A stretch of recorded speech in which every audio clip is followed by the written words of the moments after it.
North-South corridor really tries to get the infrastructure going in the areas of roads, railways, civil aviation, as well as energy. It's all about economic development. Trade is the best way to improve the quality of life of people living in the SADC region. Any investments that we can undertake in order to reduce the cost of logistics of transportation to the percentages that are comparable to Asia, Latin America, and ultimately to Europe would be good for this region. We are really deficient in energy. Our road infrastructure is very, very much dilapidated. Our railway system also in a very, very poor shape. So it is important that we work together, mobilize resources collectively in order to address these infrastructural deficiencies, because it really matters for us if we are really going to have a competitive economic region.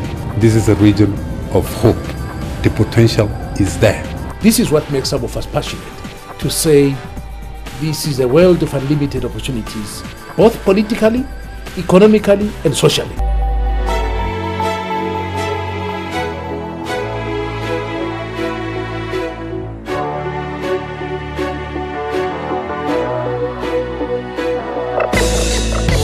When you look at the condition of the road, you will find that they are breaking up very fast. Things are expensive because of roads. We have a section of road where today it's taking 6 hours to do 50 kilometers, which used to take 45 minutes. The roads, yes, some of the roads are bad, like Zambezi Road. If we have good roads, things they can be coming well and they can become cheaper. Because they are transport from many countries, countries to this country, to Tanzania. Yeah. We are at the Kafue Bridge, which links the northern part of Zambia and the southern part. This is the only bridge, and if it goes, then the entire trading system between Zambia and its trading partners would just disappear. Weighbridge equipment is archaic. Some of the equipment is 40 years old. It should be in a museum somewhere. We want to integrate the way bridges so that we can avoid harming the infrastructure that we have so painfully created and are going to create. And we believe this is critically important.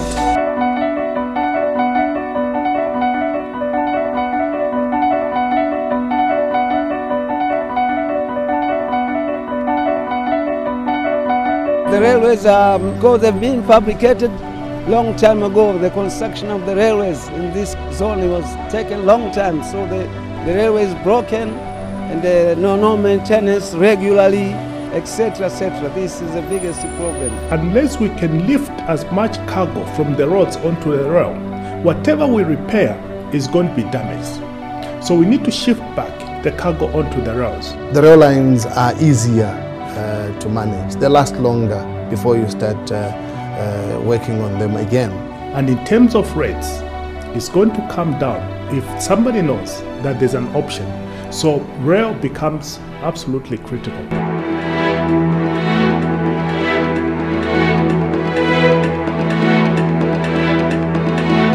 We have two fundamental challenges when it comes to energy. One is that because we have not invested over the years, we have a huge energy deficit. The second aspect is one of transmission losses.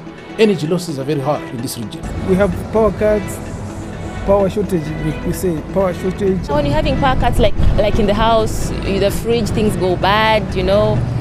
It's hot in Tanzania, so when there's in the offices, you know, it affects us. You can't, there's no production in the factories. You can't work on your computer. And it's really difficult without power. There is electricity failures and we have to switch it on to generators. That causes a backlog. Of course, that's going to affect the time it's going to take for trucks to move through the borders. Within the region, we had identified the priority developments, both in terms of hydro development and transmission development. If the power is improved, the investor will come and invest in Africa so that we can move to the good position financially and economically.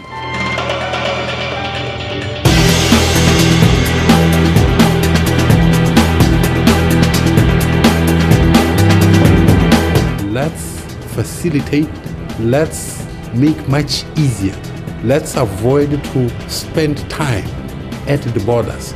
Frustrations are vast when you have to deal with system failures every day, and when you have to deal with importers screaming because of non-delivery of goods on the time that they need it delivered, then it is very, very frustrating. Someone has to go to South Africa twice in a month, then he might as well park the truck because it's not going to make any profit. The things that we have problems with, sometimes transporters or trucks can stay for 5 or 6 days, sometimes more, sometimes a week at the border. And if it's cut down to a one-stop, maybe if it cuts down to half of that time.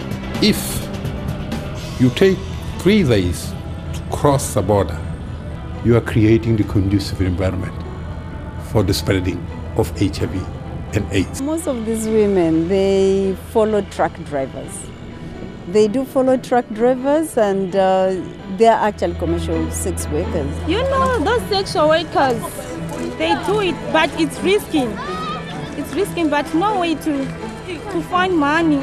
They need to survive. Some of them, they are orphans. HIV and AIDS is going to be a very critical factor for development. And unless we are able to attack it, okay, it may actually lead on to another deficiency, the softer infrastructure. If you can have quicker clearance of trucks, of people, then there is a benefit.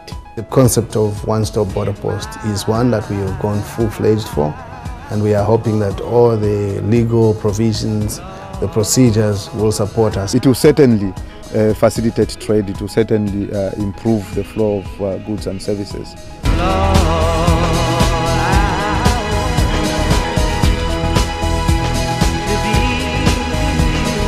We can still sell our copper at a profit.